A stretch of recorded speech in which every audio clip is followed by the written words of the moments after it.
നമസ്കാരം. Raf talk ഫുട്ബോളിലേക്ക് എവർക്കും സ്വാഗതം.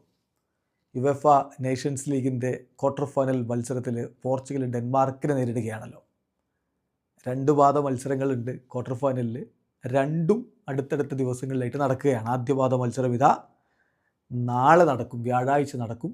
നാളെ രാത്രി എന്ന് പറയുമ്പോൾ സാങ്കേതികമായിട്ട് നമുക്ക് വെള്ളിയാഴ്ച പുലർച്ചെ 1:15 ഡെൻമാർക്ക് വേഴ്സസ് പോർച്ചുഗൽ മത്സരം ഡെൻമാർക്കിൽ വെച്ച് നടക്കുന്നത്. രണ്ടാം പാദ മത്സരം മാർച്ച് 23 നമുക്ക് ഇന്ത്യൻ സമയം പറയുമ്പോൾ അത് മാർച്ച് 24 പുലർച്ചെ 1:15 പോർച്ചുഗലിൽ വെച്ച് നടക്കും. ഈ മത്സരങ്ങൾക്കുള്ള പോർച്ചുഗലിൻ്റെ സ്ക്വാഡ് നേരത്തെ പ്രഖ്യാപിച്ചപ്പോൾ സ്ക്വാഡിലുണ്ടായിരുന്ന ഒരു താരം ഇപ്പോൾ പുറത്തേക്ക് പോകുന്നു. 26 അംഗ സ്ക്വാഡായിരുന്നു. അതിൽ നിന്ന് ഒരാൾ പുറത്തേക്ക് പോകുന്നു. ലെഫ്റ്റ് ബാക്കായി കളിക്കുന്ന ന്യൂനോ ടവേരസ് ആണിപ്പോൾ പുറത്തായിരിക്കുന്നത്. അപ്പോൾ ന്യൂനോ ടവേരസിന് പരിക്കിൻ്റെ പ്രശ്നങ്ങൾ ഉണ്ടായിരുന്നു. എന്നിട്ടും അദ്ദേഹത്തെ സ്ക്വാഡിലേക്ക് ഉൾപ്പെടുത്തിയിട്ടുണ്ടായിരുന്നു. പക്ഷേ ഇപ്പോൾ അദ്ദേഹം ഫിറ്റല്ല എന്ന് മനസ്സിലാക്കിക്കൊണ്ടാണ് സ്ക്വാഡിൽ നിന്ന് ഒഴിവാക്കിയിരിക്കുന്നത്. ഇക്കാര്യം ഇപ്പോൾ ഒഫീഷ്യലായിട്ട് പോർച്ചുഗീസ് ഫുട്ബോൾ ഫെഡറേഷൻ അറിയിച്ചു കഴിഞ്ഞു. അപ്പോൾ 26 അംഗ സ്ക്വാഡ് 25 അംഗ സ്ക്വാഡായിട്ട് മാറുകയാണ്.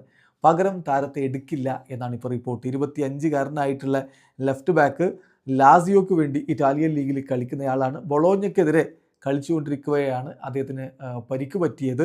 പക്ഷേ പോർച്ചുഗീസ് ഫുട്ബോൾ ഫെഡറേഷൻ പ്രതീക്ഷിച്ചത് അദ്ദേഹം ഫിറ്റാകുമെന്നാണ്. ബട്ട് അൺഫോർച്ചുനേറ്റ്ലി അദ്ദേഹത്തിന് ഫിറ്റാവാൻ കഴിയാത്ത സാഹചര്യത്തിൽ താരത്തെ ടീമിൽ നിന്ന് ഒഴിവാക്കിയിരിക്കുന്നു.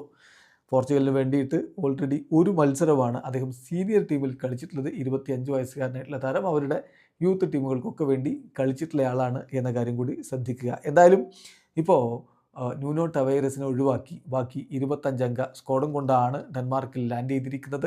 അവിടെ മികച്ച പ്രകടനം നടത്തി വിജയിച്ച് കയറാൻ പറ്റുമെന്ന പ്രതീക്ഷയിൽ തന്നെയാണ് റോബർട്ടോ മാർട്ടിനസ് ഉള്ളത്. വീഡിയോ അവസാനിക്കുന്നു. ഫുട്ബോൾ ലോകത്ത് കൂടുതൽ വിശേഷങ്ങളുമായി റാഫ് ടോക്സ് വീണ്ടും എത്താം.